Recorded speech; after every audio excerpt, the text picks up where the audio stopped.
At the beginning of this month we moved, and during the moving process we were really ill at the same time as well, but we just couldn't put it off.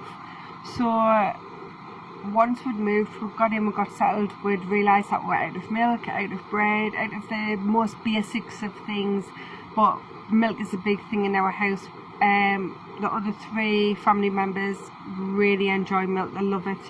So thankfully in June, I think it was last year, I canned a shelf load, which is 27 of these small jars.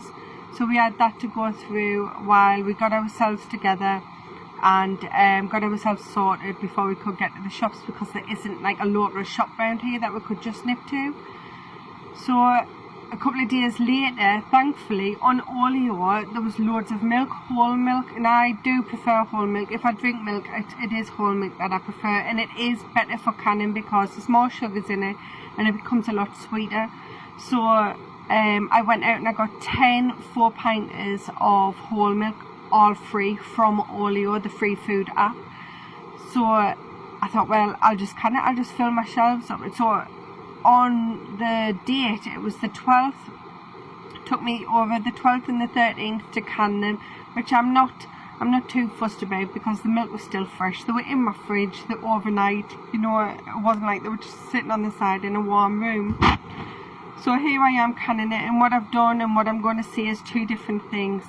So you want to sterilise everything, put your flat lids in the pan, heat them up, get them nice and soft, ready to go in, put your milk in, de-bubble your milk.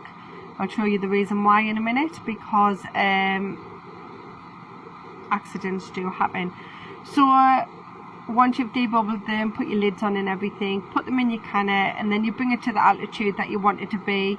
And in the UK it's a £10. I don't think there's anywhere in the UK that would take over like £15 of pressure for their altitude, but you can Google that.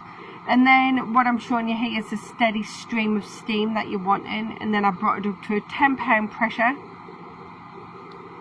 after putting my weight on. So you want this little silver top to be up before you get your steady stream of steam.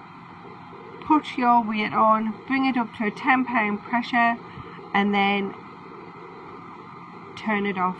Just turn your hob off.